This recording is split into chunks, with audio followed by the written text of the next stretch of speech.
Yo tengo unos cuantos días pensando y si se darán cuenta, tengo como 4 o 5 meses como que he bajado un poco la intensidad de la interacción en las redes sociales. Claro, yo sigo posteando mucho en la parte de las historias, los stories, ¿verdad? Pero casi siempre las publicaciones per se, lo que van en el feed, ¿verdad? En el feed, ¿verdad? Ujú. Le he bajado. Y la razón es porque me he dado cuenta que definitivamente las redes sociales es una fuerte o una muy poderosa herramienta donde la generación actual, inclusive ya las generaciones pasadas se han incorporado a ese mercado de la virtualidad. Esa herramienta que es muy poderosa, que puede ser utilizada en función a las cuentas que tú sigues, reitero, como una herramienta, o sea, de tú educarte o por lo menos tener una perspectiva distinta y tú no solamente asumir eso que tú ves, sino eso que tú recibes, quizás comenzar a investigar más a fondo para verificar la veracidad o de dónde viene ese tipo de información que uno ve. Vemos, por ejemplo, páginas de conspiración con relación al nuevo orden mundial, páginas de inclinación política, páginas que defienden, cuentas que defienden, por ejemplo, que si la ideología de género, gente que son extremadamente en lo opuesto, ser más conservadoras, etcétera. No, perdón, ahora incluso los gobiernos tienen pagan a grupos de gente Sí, eh, que que lo que hacen es verificar el no, contenido, no, no, ¿verdad? no, no, peor, que son cuentas como de personas normales, pero defienden el gobierno, Sí, ¿entiendes? O sea, son grupos o sea, de intereses, o sea, prostitución.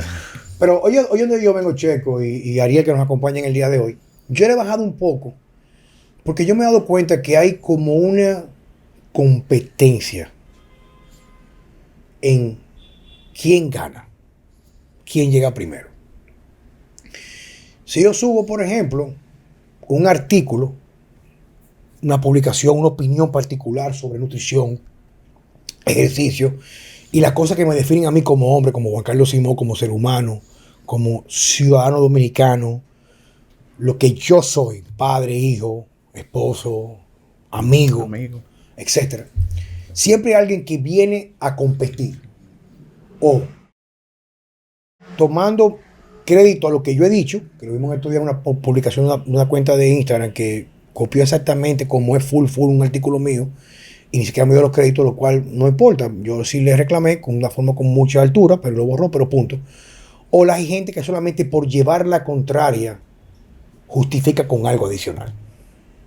Entonces, ¿por qué yo he bajado? Yo he bajado porque definitivamente, digo definitivamente porque puede ser esto, no una opinión, eso es algo puede ser comprobado.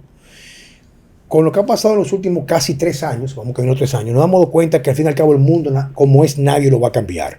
Nadie lo va a cambiar. O sea, nadie va a cambiar el mundo como es. He estado leyendo muchos libros, hay uno que dice que el 80% son gente que están destinadas a seguir a la manada y un 20% están destinados, desde un punto de vista por estadística, a través de la historia, a ser personas con criterio propio, con sentido crítico, con ser quizás considerados revolucionarios o disidentes. Entonces, yo le he bajado un poco por el hecho de que en realidad el haberme enrostrado con esa realidad de que la gente quiere competir contigo no me motiva mucho, porque yo lo único que ando buscando es la verdad, que hasta puede ser relativa en cierto sentido. ¿Qué es la verdad? La verdad es aquello que no puede ser discutible en función a la realidad, pero podría ser justificable como, o perdón, podría ser llevado a tela de juicio en la virtualidad. La virtualidad es que hay estudios que dicen esto, aquello. Lo hemos visto aquí con temas como el autismo, las enfermedades cardiovasculares, los ejercicios, la suplementación, la alimentación. Si yo tengo una posición muy dogmatizada, ya es el primer indicador de que no estoy en el lugar adecuado, el lugar correcto. Entonces, ahí viene la parte que debí haber comenzado con eso y lo voy a decir. Mira, todo ser humano,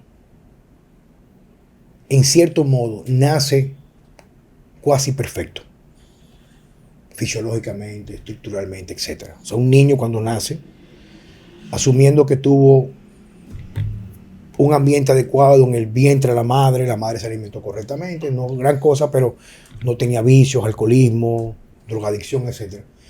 Nosotros nacemos con una buena resiliencia. Si el ser humano estuviera encaminado en la dirección correcta, en lo que tiene que ver con las cosas que nos han impuesto como lo normal, hoy en día los seres humanos, a diferencia de 40, 50, 80 años atrás, tuviéramos menos enfermos, padeciendo menos enfermedades que son adquiridas por nuestros hábitos. Hay enfermedades que se van de tu mano, como una infección o una condición que amerite un tratamiento médico, como una cirugía por un accidente, etcétera. Un trauma. ¿Qué te digo? Tuviste una herida y cogiste una infección, ¿qué te digo, viejo? Un choque anafiláctico porque tú tienes una alergia a X, inclusive hasta es cuestionable. Cuestionable no que no te dé, sino de dónde viene ese origen. ¿De dónde viene? Entonces, en Vida Sana, con Francesco y Juan Carlos, lo que queremos no es ni siquiera dogmatizar, sino presentar a nuestros seguidores una perspectiva en la cual comience a cuestionar en función a lo que puede validar a través de su sentido y no enfocarse nada más en la virtualidad que casi siempre va enfocada o dirigida a cambiar tu forma de tú discernir, elegir para un bien que no necesariamente eres tú la parte primaria. Hoy nos acompaña. Bueno, bienvenido a Vida Sana con Juan Carlos Simó y Francesco Jeremías. Hoy tenemos al doctor Ariel Ramírez. Oncólogo, ginecólogo. Sí. Bienvenido, Ariel. Ariel, bienvenido a nuestro espacio. Muchas gracias. Y quiero que sepas que nos honra mucho por lo que tú representas como médico y que ya te conocemos porque tú eres parte de la familia de Human, el Ignacio, y creo que ha sido podríamos llamar que una simbiosis, ¿verdad que sí? Un cruce de opiniones, estilo de vida en el cual lo que tú haces como médico y la forma que tú lo enfocas es lo que hace que tú estés aquí con nosotros. Bienvenido. Bienvenido.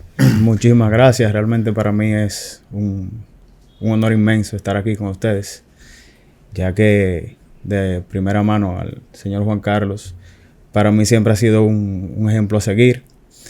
Lo sigo hace un tiempo ya prudente, más o menos más de 3 años.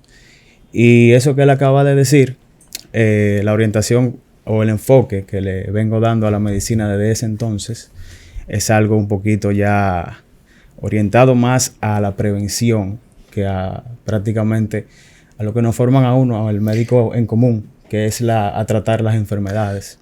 Sí, pero nosotros queremos que nos pusimos de acuerdo, Francesco y yo, que no hables un poquito de ti, papo. Perfecto. ¿Quién tú eres? ¿De dónde vienes? ¿Qué te llevó a estudiar medicina? Sí, lo primero que me llama la atención es la combinación de oncología y ginecología. Entonces, ¿tú hiciste las dos especialidades o es una especialidad, una oncología dirigida a las mujeres exclusivamente? Se hace ginecología y luego la oncología ginecológica. Son dos. Okay. Se llama subespecialidad. O sea, que una oncología muy dirigida... Exacto, al aparato reproductor femenino. Okay. Y algo de la mama. Ok. Sí, yo soy médico de profesión. ¿Dónde estudiaste, papá? Estudié en UNIBE. Hice mi pasantía luego ya en el Centro Médico Dominicano y mi residencia en ginecología y obstetricia en el Centro Médico UCE. Luego la formación como oncólogo en el Instituto Oncológico Dr. Heriberto Peter. Y ahora mismo pertenezco al staff de médico ginecólogo-oncólogo del Instituto Nacional del Cáncer, el INCART. ¿Qué te llevó? O sea, ¿tú siempre quisiste ser médico? Mira, si realmente a mí me gusta servir, ayudar a las personas. Realmente entiendo que cada quien, uno nace con ese toque de querer ayudar. Y la parte humana, ¿verdad que sí? Sí, la parte humana es la más, realmente ahora mismo en estos tiempos es la más importante, sin lugar a dudas. Entonces entiendo que esa parte todavía se mantiene. Y obviamente la situación del enfermo dominicano sobre todo es un poquito complicada. Y esa es la parte realmente que me llevó hasta el momento donde estoy. ¿Y qué te lleva ya, por ejemplo, a seguir a Juan Carlos y empezar a seguir, sobre todo a seguir, me imagino, sus consejos, su estilo de vida? Sí. Y de hecho tú entrenas. Bueno, definitivamente... Perdón, ¿tú entrenabas antes de empezar a seguirlo? Sí, yo he tenido un recorrido un poquito amplio en los gimnasios. De eso, con alto y bajo. Exactamente. Típica historia, ¿verdad que sí? Es normal. De los hierros. Yo he estado como en 4 o 5 gimnasios, creo que, empezando por el Palace, Body Shop, etcétera, etcétera. Entonces, ¿por qué sigo a Juan Carlos? Bueno, yo entiendo que todo en la vida tiene un porqué. Empezando por esa parte, o sea... ¿Por qué llegamos a la enfermedad? ¿Por qué no valoramos una prevención? Ese tipo de cosas. Sí, con la alimentación ya está demostrado.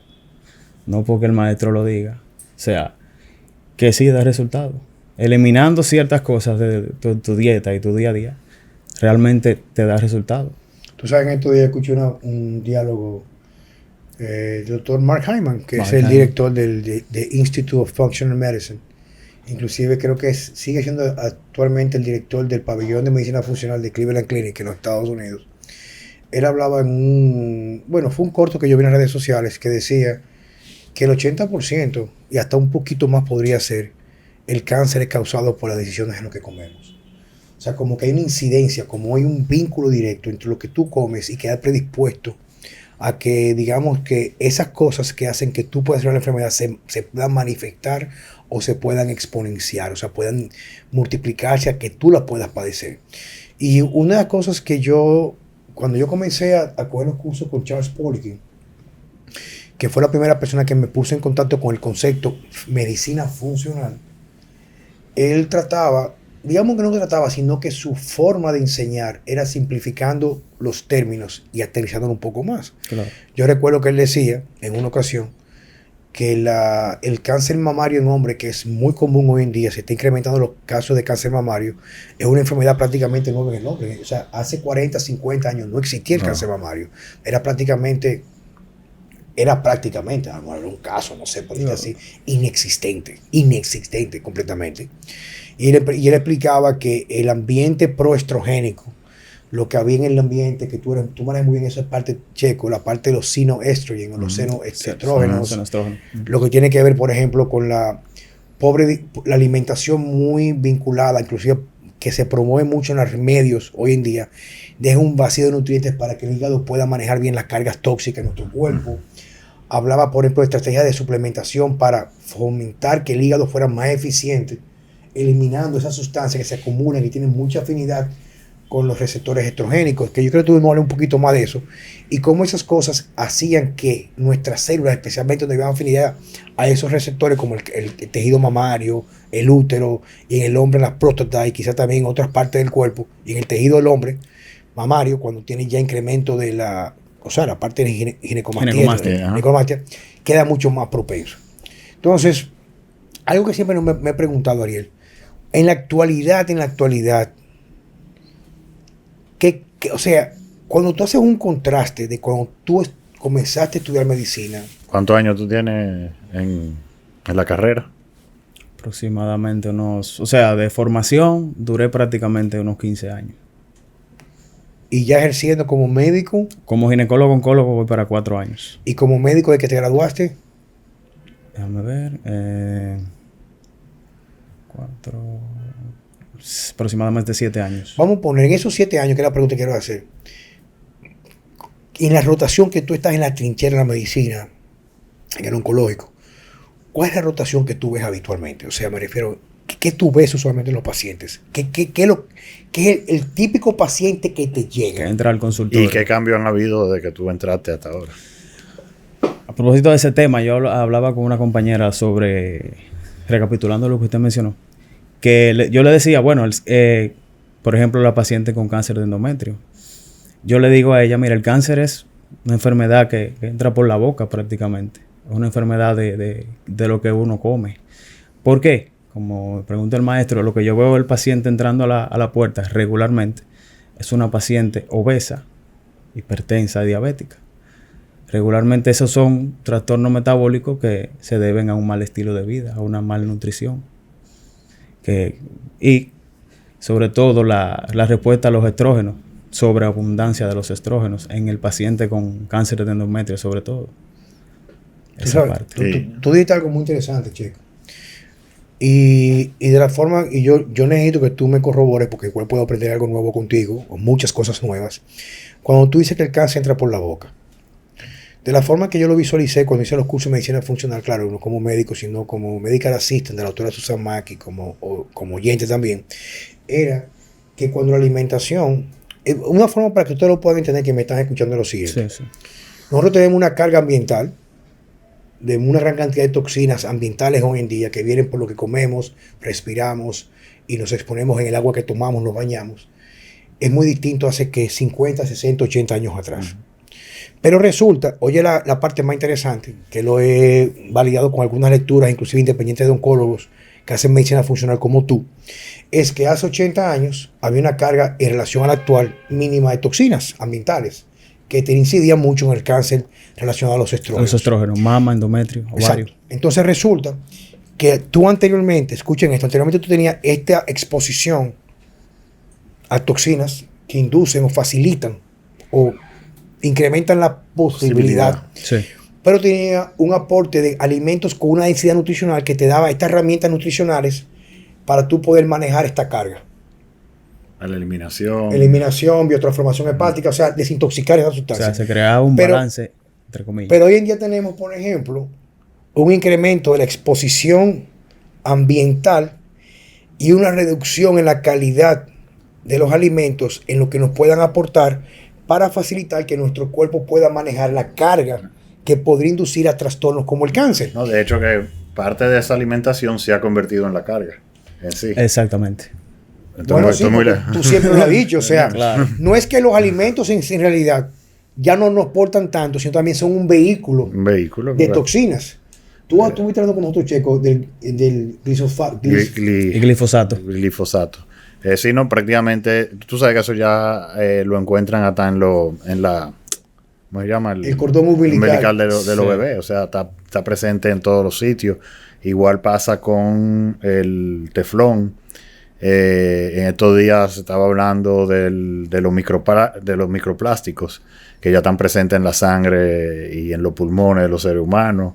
Y más ahora con el incremento del uso de la mascarilla. Con el uso de la mascarilla, de hecho, sí, el artículo prácticamente hablaba de eso, del aumento de microplástico en los pulmones. Obviamente todavía no se ha encontrado una relación directa de decir fue la mascarilla que causó esto, pero coincide que muchos de los plásticos que se encuentran en el pulmón son los mismos que se usan en la mascarilla. Generalmente son microporos. Sí. O sea, así se llama el material. ¿Cómo se llama? Microfilamento, microporo, etc. Microporos. Y bueno, tú ves que tú le pasas la mano y es como, igual que el teflón, es como un material antiadherente, como que rebala. Y por ejemplo, o sea, no sé si tú te has fijado en los últimos 10, 15, 20 años. Cuando tú vas a playas que no son donde no hay hoteles, porque obviamente los hoteles quieren mantener los turistas y limpian la playa. Pero cuando tú vas a playas salvajes, donde no hay gente, generalmente están llenas de plásticos, pero de todo tipo, no solo de botellas. Tú encuentras pedazos de zafacones, juegos, o sea, muñequitos, de todo. Y no es que la gente va y lo tira ahí. Es que el mar, o sea, nosotros tiramos toda esa basura al mar y después las olas lo traen. Y de ahí viene el tema de que el no consumir sal marina por los microplásticos, porque todos esos plásticos se van desbaratando tanto con las olas, con la arena, con el sol, pero no terminan de ¿cómo se dice? Desintegrarse. Exacto. O de degradarse. Entonces están ahí. Nosotros no lo vemos, pero están ahí en el agua. Y uno se lo bebe, se lo unta, todo, ¿entiendes? Tú sabes que el tema es tan interesante. O sea, yo digo interesante es porque las personas no entienden el poder de la alimentación. Por eso es que, por ejemplo, en la dieta que yo promuevo, que le puse de Simone Dai, que es una filosofía de comer, independientemente del orden de las comidas, que es lo mismo que hace Francesco, nos enfocamos en alimentos que son lo menos procesados posibles y que por densidad de lo que tú comes tiene una gran cantidad de aporte de nutrientes, que facilitan los procesos de desintoxicación, porque el cuerpo humano tiene la capacidad, si está bien nutrido y tiene ciertas cosas ya cubiertas como un sueño reparador, exposición al sol, los niveles apropiados de vitamina D en el cuerpo, tiene la capacidad en cierto punto, que es lo que yo llamo la resiliencia fisiológica, de manejar eso. Porque inclusive la exposición a toxinas ambientales es una forma de estrés. Y tú necesitas cierto grado de cosas muy indispensables, muy específicas, para poder lidiar y eliminar esas cosas de tu cuerpo. Ariel, en la actualidad, en los casos que dependen mucho, en lo que respecta a tu profesión, ¿cuáles son las incidencias en relación a cáncer mamario, ovario, etcétera, que tú ves en la práctica en la actualidad? Bueno, esos dos tipos de cáncer realmente, el aumento a través de los años ha sido muy importante realmente. Preocupante, ¿verdad que sí? Sobre todo la mama. La mama, porque realmente el problema del cáncer de ovario, que esa es una de mis especialidades, o sea, trabajo prácticamente más ahí, es el tamizaje, o sea, llegar al diagnóstico temprano de un cáncer de ovario. Es un poquito difícil, por eso se escapan muchos se escapan, casi la mayoría. Entonces ya llegan ¿A qué implica que sea difícil? Porque no tenemos realmente un método de screening específico que nos pueda decir, como en la mama, que describe un quiste, ese tipo de cosas. Está la sonografía transvaginal en este caso, pero muchas veces las mujeres, por no darse el seguimiento, ese tipo de cosas se escapan.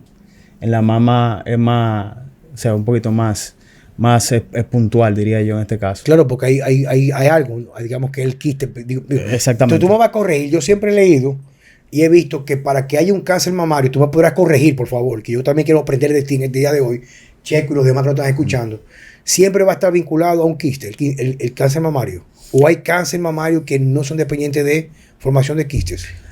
Lo que se dice realmente es, o sea, puede haber algún nódulo o lo que se conoce como microcalcificaciones. Las calcificaciones en la mama son sugestivas, nos puede dar una orientación a que hay una malignidad, no simplemente un quiste, porque ya el quiste se ve definido, ya sea te describe sólido con X o Y características, pero también no podemos dejar escapar en este caso en la mamografía lo que son las calcificaciones. Las calcificaciones o simples o agrupadas y ese tipo de cosas. Explícame eso, papá. ¿Qué es la calcificación en el seno? El tejido mamario, papá. En el tejido mamario, bueno, la calcificación nos lo va a presentar lo que es la mamografía. Eso se va a describir las calcificaciones o simple o agrupadas. Entonces ya cuando tenemos esa característica, tenemos que también tener pendiente lo que es la forma, si está espiculada o ese tipo de cosas, para llegar a un correcto diagnóstico, una evaluación y una futura biopsia de seguimiento. Pero exactamente ¿qué se calcifica? O sea, ¿dónde que están las que...? El tejido mamario, obviamente. Las glándulas, en la glándula mamaria. O sea, con la calcificación, puede haber calcificación sin presencia de quiste. Exactamente. Ya. Y pueden haber las dos. Ok, entonces eso es algo nuevo para mí. Yo siempre me enfocaba más bien en la formación de quiste. Porque el quiste o sea, el quiste, la sonomamografía le va a describir, le va a hablar de, por ejemplo, un quiste, pero no le va a hablar de calcificaciones. Las calcificaciones se ven en la mamografía, en este caso. Entonces, en el cáncer de ovario, fue que me dijiste, ya me imagino que cuando el paciente llega a donde ti es porque tiene ciertos síntomas. ¿Cuáles son los síntomas? O sea, si son difíciles de descubrir, ¿cómo llega el paciente o por qué llega ya el paciente? Regularmente el paciente llega en un estado general delicado, lo que conocemos como, o sea, en anasarca, el abdomen distendido, ascitis, básicamente. Problemas para evacuar, dolor pélvico crónico y ese tipo de cosas. Ya cuando va con esa clínica o con esa manifestación de síntomas es porque está bastante crónico, o sea, muy avanzado. Exactamente, la mayoría de cáncer sí ya en ovario están avanzados. Y en ese caso, ¿cuál sería el pronóstico? Y la gente ya que va con cáncer. O sea, la idea aquí, aparte de informar, yo siempre digo que si tú me hablas del problema, háblame de la solución, ¿tú me entiendes? Entonces, especialmente las mujeres no están escuchando. ¿Cuál sería la frecuencia o sea, la frecuencia recomendada por ti?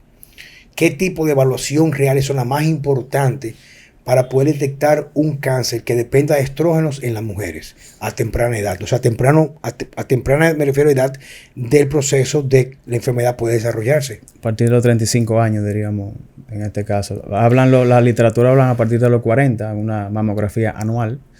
En este caso yo entiendo también que la mujer no se debe de descuidar ni con su papá Nicolau, ni con una transvaginal, una sonografía. Anual. Una ecografía anual. en este caso, para prevenir muchísimas cosas que se nos escapan, porque como le dije, llegan un poquito tarde. Y eso básicamente en ovario es por el descuido de no ir al médico, simplemente. No ir al ginecólogo, básicamente. O no, yo no tengo nada, yo estoy bien, no me siento nada. Y de repente, pues, es un poquito... Y cuando llegan así tarde, el pronóstico, o sea, ¿se puede hacer algo o no? Sí, claro, se puede hacer algo dependiendo el estirpe del tumor, el diagnóstico. O sea, que la metástasis, ese tipo de cosas, para a ver cómo va a responder al tratamiento. O sea, se hace una cirugía, se cierra ese cable y se trata de sacar todo el tumor, en palabras llanas, ¿verdad? Entonces, se manda, se estudia y dependiendo del diagnóstico que nos venga, que nos traiga el patólogo, bueno, dependiendo del tratamiento y la extensión de la enfermedad, pues ya ahí uno tiene un pronóstico. Una de las cosas que siempre yo recibo por las redes sociales, especialmente con mujeres con quiste mamario, con algún tipo de cáncer que se están tratando, es la gran cantidad de opiniones o enfoques contradictorios en lo que tiene que ver cómo comer cuando padecemos un tipo de cáncer como ese. Por ejemplo, hay médicos que se enfocan mucho más en una dieta completamente eliminando las carnes, las proteínas de origen animal, hacen mucho más enfoque, por ejemplo, en cereales integrales, definitivamente una carga de vegetales, frutas, ese tipo de cosas. Pero, digo, y la idea, esto es tenerlo muy claro, la idea aquí no es que tu discurso vaya de la mano, sino que tú digas cuál es tu experiencia, porque yo te puedo hablar de un caso. Hay un muchacho que nos hicimos amigos el año pasado, si no me equivoco, o a principio de año, que se llama Juan Ángel. Un muchacho vive en México. Él vino aquí a tomar un curso de mi amigo Carlos Castro, que fuimos de anfitrión en Human. Y él se me acercó y me invitó a cenar solamente para darme la gracia de que su padre le encontraron, con mucho tiempo con algún tipo de dolencia en México, le encontraron un cáncer de próstata que había hecho metástasis a los huesos. Que me comenta él que uno de los cánceres más dolorosos que hay. Me comentó en ese momento. Y en contradicción a los enfoques nutricionales que le había enviado su médico, él decidió por optar la dieta que yo mando, una dieta completamente no inflamatoria y con alimentos que al no lacerar la vía digestiva o el intestino fomentan una inmunidad mucho más robusta. Oye, usted es un enfermo con cáncer, con metástasis en los huesos, y el pronóstico de su papá era menos de 1 año. Y hace 3 años el papá está en la casa. Claro, tiene que seguir el tratamiento, pero no está en silla de ruedas. Y tiene muchos marcadores que pueden decir que el cáncer está en remisión. Digo, no estoy diciendo que con la dieta se curó, pero sí en realidad fue muy importante, dice él, por su experiencia, lo que vivió con su papá, que hacer contrario a lo que decían los médicos en función a la falta nutricional, tuvo un mejor resultado de los tratamientos que se le hicieron para tratar la enfermedad. Entonces, ¿cuál es tu posición en relación a esto? Mire, definitivamente la dieta cetogénica en este caso, prácticamente para el cáncer, sería lo ideal. O reducir los carbohidratos 10% quizás. A un 10%. 10%. ¿Por qué? Bueno, el cáncer todos sabemos que responde a azúcar. Lo que es el azúcar. ¿Qué tiene azúcar? Carbohidrato, la fructosa. Hay pacientes que yo veo que no, yo estoy en dieta, un plato de fruta con miel de abeja. Entonces, es un poquito delicado. Así, un aporte, una densidad nutricional alta en proteínas sobre todo. Entiendo y he visto que le va súper bien. Responde súper bien a los tratamientos. La quimioterapia le va súper bien. Otra cosa muy importante, los ayunos. La gente es un poquito incrédula cuando uno le menciona que pasar hambre es bueno, tiene ventaja. Y sí tiene ventajas. Básicamente esa es la... Tú sabes que hay un tipo que yo sigo en redes sociales, que inclusive hemos dialogado un par de veces. O sea, yo le coqueteé, porque un tipo que tiene muchos seguidores y muy ocupado, que es un oncólogo. No sé en realidad, yo sé que él es latino, no sé, o sea, me refiero, por Dios, o sea, habla castellano, okay. Español, que él está registrado como el Dr. Hill, sí, como el curar. Sí. Y él sube casos inclusive de personas con cánceres que son muy agresivos, como de páncreas y otro tipo de cáncer como linfoma de Hodgkin, donde él con una dieta prácticamente cetogénica full, con ingesta de proteínas, claro, abajan pues solamente con una vida sedentaria, están en reposo totalmente, mínima, sí. Y aporte de grasas de las buenas y ayunos y algunos suplementos como adaptógenos. Digo, dice él porque no lo puedo validar, pero sube vitamina C, vitamina C y en alta dosis, vitamina D en dosis bastante elevada, consigue poner a los enfermos en remisión con ese tipo de enfoques nutricionales y dietéticos. Y es impresionante eso, ¿tú me entiendes? Pero siempre, oye, la parte que a mí no me deja de desconcertar es pensar cómo yo he visto que me mandan, porque la gente del diablo, viejo. A mí me mandan lo que le manda el médico de nutrición. Cuando va a la consulta, la hoja que le mandan, que tú me has mandado un par de ellas, y es completamente lo opuesto, ¿tú me entiendes? Y yo siempre he dicho, en mi opinión particular, o sea, yo creo que cada quien, la salvación es completamente individual, siempre digo eso, y es como cuando hay ya, en realidad, cosas que podrían validar lo que yo digo, que la medicina actual moderna es espectacular para tratar las condiciones agudas, un cáncer, una condición tuba con un infarto de miocardio. Claro que yo no voy a buscar al doctor Hill o Juan Carlos Simón, o voy a buscar un médico que hace medicina alternativa en la parte nutricional como la doctora Tiapa. Ya el problema está. Tú tienes que ir al médico que esté especializado en tratar la patología para tú poder en ese momento frenar el proceso y no morir por ella. ¿Tú me entiendes? Pero cuando un médico que no ha sido entrenado en lo absoluto, que a lo mejor pudo ver un fin de semana en un congreso, 1 o 2 horas en una charla de nutrición, que usualmente es vaqueada, fondeada, patrocinada por las farmacéuticas, no creo que sea en realidad lo más idóneo desde el punto de vista nutricional. Bueno, casualmente hoy me mandaron la historia de una, ¿cómo se dice? Influencer de esta famosa, que está en el hospital. Y ella le estaba dando gracias a su departamento de nutrición por la dieta, y el departamento de nutrición, la dieta que le tenía eran pan tostado, una manzana, avena, y sí, como 5 panes, un bol lleno de fruta, y había un pote ahí que no sé si era mantequilla de maní o algo así, no sé. Una mermelada o algo así. Y yo me quedo como, wow, se necesita un departamento de nutrición. Pero en todos los hospitales, realmente. Y sí. En la clínica, porque eso era una clínica. Sí. Tú sabes que yo estuve interno como una semana cuando me lesioné las rodillas. Y yo contrabandeaba, o sea, yo no, porque yo estaba en la cama, pero a mí me contrabandeaban la comida. Porque que no hay forma. Y bueno, imagínate. Diego, pero es que, mira, cuando tú haces una revisión, mira, lo más difícil, o una de las cosas más difíciles en la actualidad, es poder ver a través de tus propios ojos. Va a sonar raro esto, te lo voy a explicar.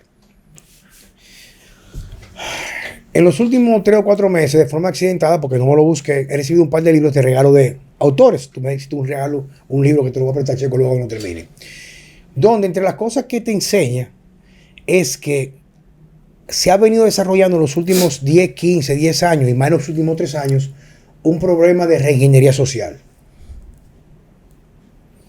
Quiere decir que gente muy pensante que maneja la forma que nosotros visualizamos o descodificamos nuestro entorno, como vemos nuestra realidad, han entendido que tienen formas muy eficientes y eficaces de cambiar de la forma como nosotros vemos nuestro entorno. O sea, nos modifican y nos manipulan para de forma inconsciente tomar decisiones al consumismo.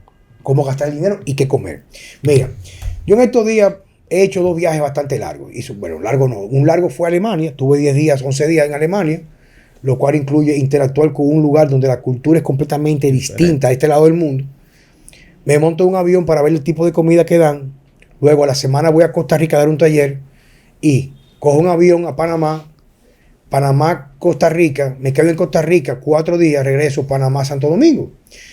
Y cuando yo, de la forma que yo veo el mundo, que me considero un disidente, a lo mejor todo el mundo está bien mal, tú y yo veo lo que la gente come. Oye, todos son alimentos, no digamos alimentos porque no alimentan, comidas que fomentan factores que nos ponen prácticamente, nos empujan a enfermedades como tú dices, obesidad, trastornos metabólicos, diabéticos, que conllevan a que nuestro cuerpo de por sí vaya creando las condiciones para sufrir de enfermedades de algunos tipos de cáncer, como el que tú hablas, que te corresponde a ti.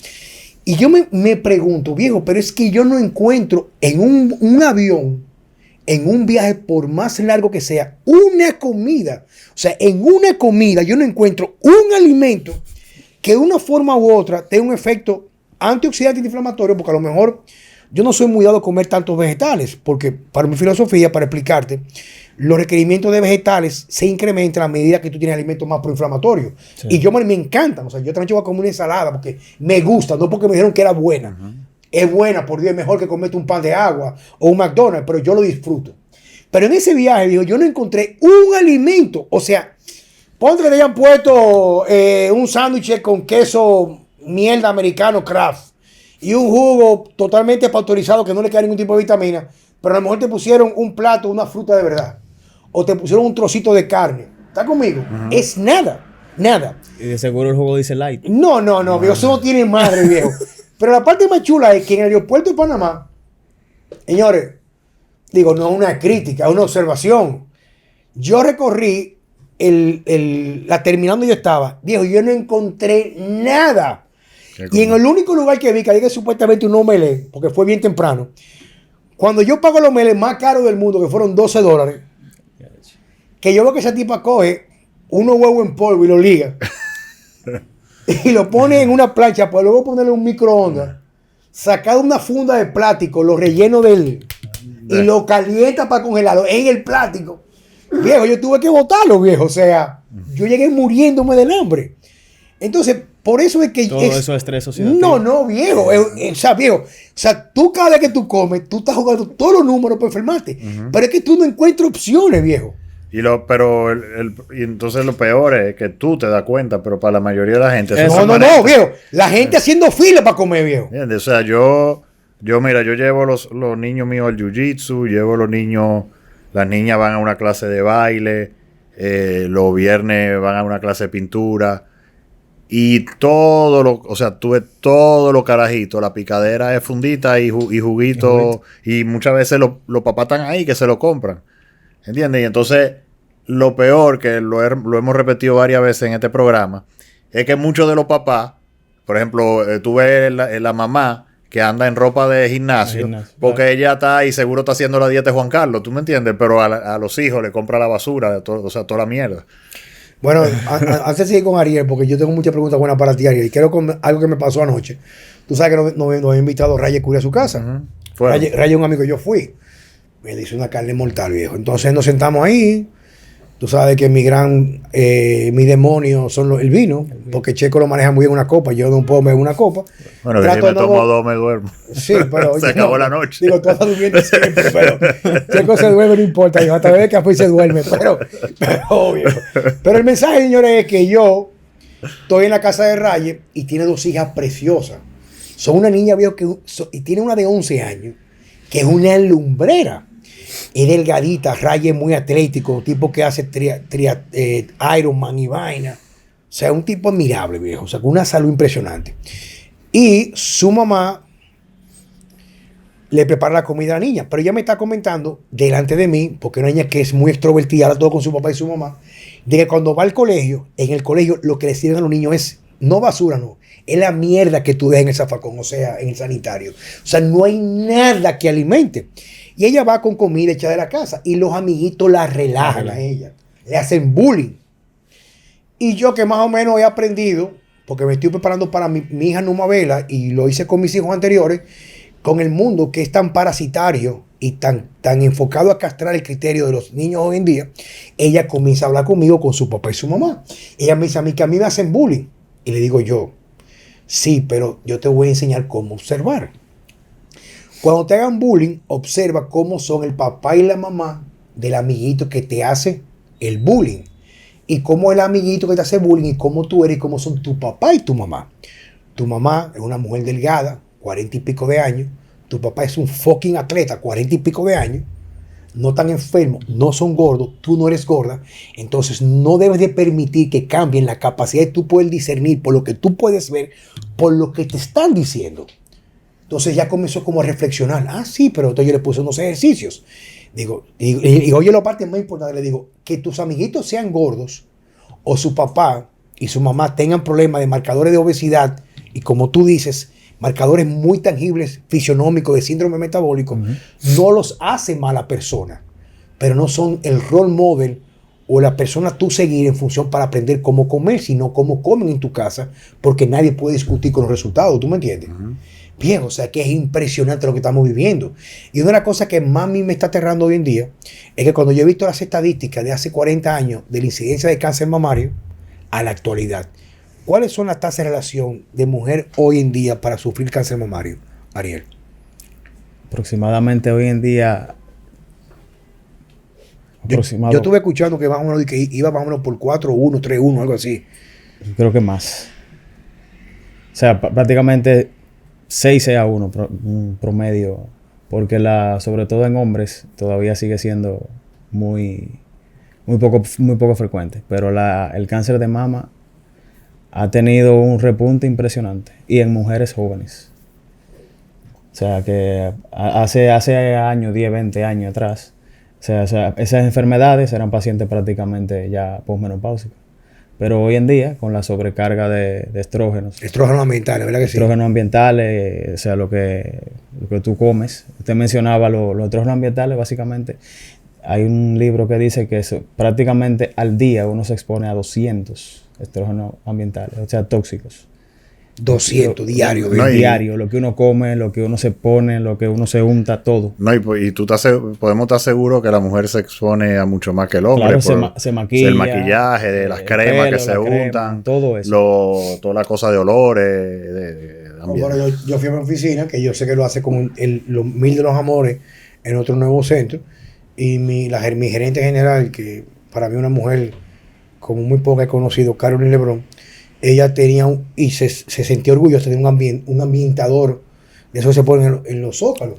Digo, mi vida, eso es puro parabenos y phthalates, que eso causa trastornos endocrinos fuertísimos, causa problemas de síndrome premenstrual, causa problemas de pérdida de líbido, ovario poliquístico, etcétera, viejo. Entonces la gente, a través de la desinformación que hay, digo, mete el enemigo en su entorno, Checo. Es impresionante. Así mismo es. Por casualidad, ¿tú has escuchado algo sobre la relación entre no sé si en español se dice así, trabajo de canal, root canal? Sí, los tratamientos de canal. Y el cáncer de mama.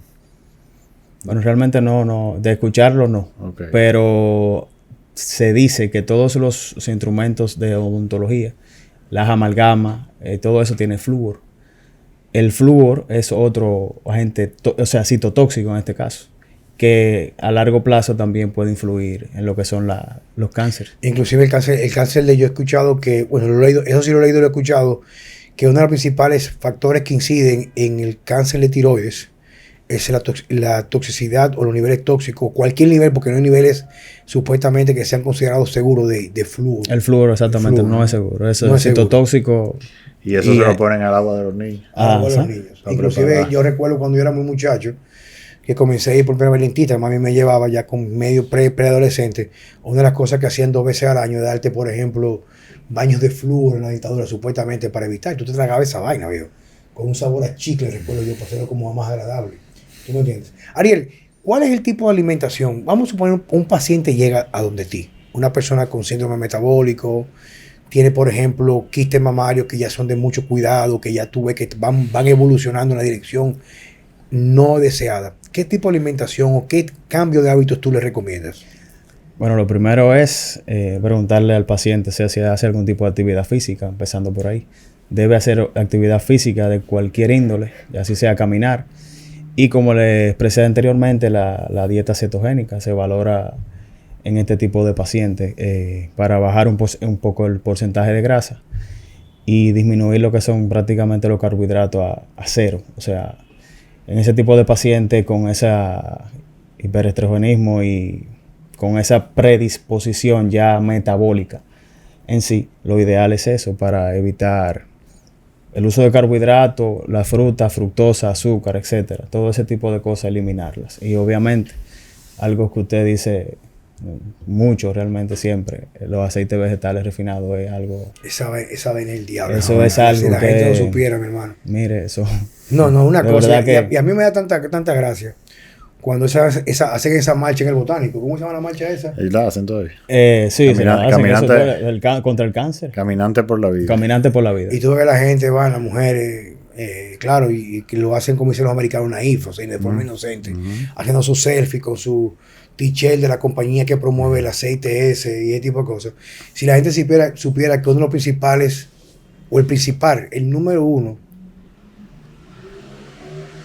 ingrediente en las comidas, por no llamarlo alimento, que causa trastornos inmunes, cambio en la membrana celular, trastornos de todo, inflamación sistémica crónica. Todo ahí, después viene toda esa cascada. Esa cascada inflamatoria son los aceites, inclusive es más dañino que los azúcares. Porque el azúcar, claro, no estamos defendiendo que una sea mejor que la otra, pero el azúcar tiene, en algunos casos muy específicos, un efecto dañino transitorio en el momento, ¿verdad que sí? Pero, o sea, funcional, que se puede manifestar con un incremento de hígado graso, pero eso se puede resolver con facilidad. Pero casi siempre cuando tenemos tantos años con exposición a aceites vegetales refinados, que se el arroz le echan al aceite, que la papa frita basura que comemos en el supermercado, todos los dulces procesados que vienen en funditas en el supermercado tienen aceites vegetales. No, todo lo procesado. Todo lo procesado tiene aceites vegetales refinados. Y todo lo que uno come fuera. Aparte de trastornos. Unos suplementos, unos fórmulas de proteína que me voy a reservar el nombre de la casa, tienen como 4. Y entonces cuando eso le sumamos la parte funcional, que los trastornos endocrinos, también hay lo que se llama un trastorno estructural, y es que esos aceites toman una posición a nivel de la membrana celular, que yo escucho a una doctora diciendo que cuando tienes una vida comiendo esos aceites, aunque sea poco, una vez tú los eliminas de tu alimentación, comienza un proceso de limpieza, pero podría tomar hasta 3 años lograr eliminarlos por completo dentro de tu cuerpo. Fíjate qué complejo eso, y eso me pasó a mí, Ariel, y Checo sabe, porque yo desde muy joven, una alimentación, claro, mucho mejor que la que tenemos hoy en día para los niños, pero en mi casa se cocinaba, o sea, lo típico, o sea, la fritura, la cativía al mediodía, o la arepita de yuca con aceites normales, ¿tú me entiendes? La verdad es que en aquel momento a lo mejor esos aceites, aparte de ser refinados, tampoco era transgénico como ahora, ¿tú me entiendes? Había una pequeña diferencia, sigue siendo malo, pero no tan malo. Yo recuerdo que cuando yo iba al sol, yo tenía un problema, era que yo no podía coger sol, porque y cuando tomaba sol, si me excedía, era prácticamente al reumatólogo a ponerme crema, inyecciones, corticosteroides por la inflamación. Y que el sol le va a dar cáncer. Y si no me excedía, era una inflamación, la piel se me ponía como un camarón, pero no retenía, no creaba ningún tipo de adaptación de coger colorcito pronunciado. Ahora que yo tengo muchos años que dejé los aceites vegetales, muchos años, señores, yo cojo sol 4 horas a veces, en horas no recomendables. No estoy diciendo que sea lo ideal, porque los excesos hacen daño. Pero la idea es que por más sol que yo coja, yo no me descacaro, viejo. O sea, y me pongo morenito y no boto la piel, ¿tú me entiendes? Entonces, algo está pasando que ha favorecido en mi alimentación esa respuesta adaptativa al sol, que debe de adaptarse degradándose, decacarándose, inflamándose, coge el típico bronceado. ¿Tú me entiendes? Sí. ¿Tú te recuerdas del doctor Michael Colgan? Claro que sí. Fue de los primeros libros de nutrición que yo leí. ¿Se llama de Omnivore Dilemma? No, de... wow. ¿Tú te acuerdas de qué ahorita? Optimum Sports Nutrition. Oh, sí, yo lo tengo en el libro. Sí. Y él habla, en una parte él habla del tiempo aproximado que duran las células en renovarse. O sea, sobre el tema ese de tú eres lo que comes. Entonces, él decía, por ejemplo, creo que las membranas celulares duran como 6, 7 meses como para cambiar 100%. Ahora no me recuerdo los detalles, pero él habla mucho de eso. Y eso mismo, él decía, no espere un cambio inmediato porque tú estás hecho con material de mala calidad, en resumen, ¿verdad? Exacto, material de mala calidad. Y sustituir esos materiales toma su tiempo, no es de la noche a la mañana. Claro, tú lo que haces cuando tú haces esos cambios, tú dejas de ponerle más leña al fuego, pero tienes que permitir que la leña que ya está en el fuego se vaya hasta que termine de quemar. Consumiendo si vuelve a ser. No, es como que yo te diga, mira, esta pared está mal hecha. Toda esa pared está mal hecha. Pues yo no la puedo tumbar todito. Claro. ¿Entiendes? Yo empiezo y tumbo un pedazo y pongo uno nuevo de mejor calidad y voy para que no se caiga la casa. Hasta que cuando termino ya tengo una casa con paredes sólidas. ¿Qué tú sientes que tú haces diferente, Ariel? O sea, no creando como comparaciones. ¿Qué tú sientes hoy en día que tú haces distinto en tu práctica profesional cuando una paciente va a chequearse contigo al resto de los médicos? No digamos la totalidad. Yo sé que hay muchos médicos con enfoques ya funcionales, como la doctora Mina Santiago, mi buena amiga, la esposa de mi hermano Mao Gómez. Pero, ¿qué tú haces hoy en día en la actualidad? Si, por ejemplo, una persona que nos está escuchando decide hacer una cita con el doctor Ariel para tener un screening, una evaluación para saber qué tan cerca o está alejado podría estar de padecer el cáncer, ¿qué tú haces usualmente? Exacto. Mire, lo chulo de este viaje que es saber o poder combinar y pensar en las dos aristas. O sea, de cómo prevenir y si ya, bueno, el problema está, darle el enfoque orientado ya como médico, ¿verdad? Pero ese sería el punto de partida. El punto de partida de cuando yo recibo un paciente, cómo prevenir que llegue a. Básicamente esa es la idea. En este caso, ginecología o mama o cualquier tipo de sea lo que sea, algún quiste, lo que sea, yo según mi anamnesis, mi historia clínica y demás, evaluación y ese tipo de cosas, saber hasta qué punto puedo tratar o no puedo hacer esto, tengo que hacer aquello. Ese tipo de cosas realmente es lo que yo entiendo que yo puedo hacer diferente a la medicina convencional. Una persona que venga, por ejemplo, con el típico hábito de alimento que cree que en la mañana lo que hay que consumir avena o pan integral o leche descremada, al mediodía bajito en sal, mucho carbo, pero poco aceite, si aceite de canola, en la noche, etcétera. Lo que toda persona usualmente entiende que es lo normal, usualmente. ¿Cuál sería la primera sugerencia que tú le haces, Papo? Regularmente la persona, maestro, en estos tiempos lo que dice que todavía tiene que comer 5 veces al día o 6 veces al día es lo ideal. Lo primero es tratar de que hacerle entender que eso no es lo ideal. Por las razones que ya muchas veces te lo he explicado, el efecto de la insulina sobre todo. Y que la mayoría en la dieta de lo que las personas generalmente comen son carbohidratos. O sea, es azúcar a la larga. Entonces el enfoque en este caso que le daríamos. O sea, eliminar la cantidad y implementar o la dieta cetogénica o no sé si entrena o lo que sea, un carb cycling, por ejemplo. Ese tipo de cosas. ¿Suplementación? Sí, claro. ¿Qué tú recomiendas? ¿Qué tipo? O sea, prácticamente de 10 pacientes que yo veo, 9.5 tienen la vitamina D en el suelo. En el suelo estamos hablando de 18, 15. Muy raro. En estos días vi una paciente, yo tengo la vitamina D normal, que es en 35. Entonces ahí un poquito partiendo desde ahí. Y por la alimentación, claro está, los antioxidantes, vitamina C y el calcium diglucarate para o sea, el detox hepático. Más o menos por ahí. Ese calcium diglucarate hace milagro, viejo. Es buenísimo. Yo he tenido personas, mujeres, por ejemplo, que han tenido quistes mamarios y con una combinación de una dieta más o menos sensible, no tampoco perfecta, pero eliminando algunas cositas básicas como el aceite vegetal refinado, reduciendo los carbohidratos, ese tipo de cosas, con el calcium diglucarate, que no es calcio, Sí, la gente cree que es calcio. Que es calcio. Como una doctora que una paciente mía de consulta fue a ver su doctor, le dijo, no te conviene tomar calcio. Digo, pero eso no es calcio. Bueno, el calcium diglucarate lo que hace es fomentar la glucuronización a nivel hepático para eliminar el exceso de estrógenos. Y yo casi siempre lo mando a recomendar, que eso lo aprendí no de mí, lo aprendí de Charles Poliquin.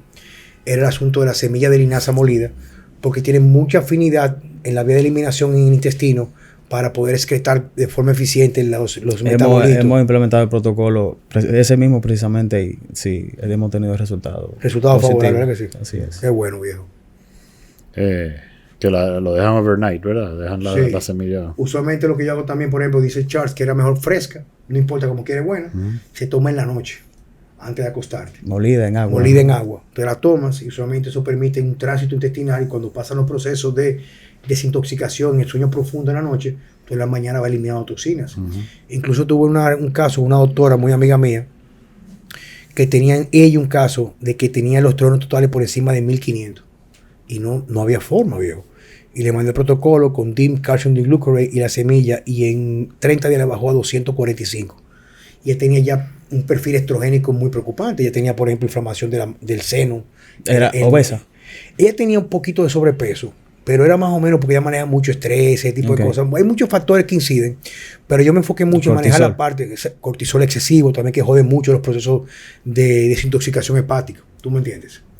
Ariel, ¿dónde se te puede conseguir, papo? Usualmente, si una gente quiere comunicarse contigo, o sea, por ejemplo, alguien quiere hacerte un chequeo contigo para definir su estatus real, si está cerca o no de padecer en un futuro o poder incidir en algún tipo de cáncer relacionado a los estrógenos, ¿dónde te pueden conseguir? Bueno, estamos en RODI, Reto Oncológico Integral Dominicana, eso es en Gascue. Mi número directo, celular, WhatsApp, 829-642-6520. 642-6520. Así es. ¿Y en las redes? Doctor Ariel Ramírez. Doctor Ariel Ramírez. Bueno, ¿qué te puedo decir, papá? Muchas gracias por estar con nosotros aquí. Y la idea de todo esto es, como yo siempre he dicho, es no venir al lado nuestro y abandonar lo que tú entiendes que es lo correcto, pero comenzar a cuestionar lo que está establecido e instaurado como lo que no es cuestionable y que es irrefutable. Francesco. Juan Carlos. Doctor Ariel, gracias por participar con nosotros. Un placer siempre, muchas gracias. Señores, nos vemos en otro episodio de Vida Sana con Juan Carlos Simón y Francesco Jeremías. Hasta la próxima. Bye.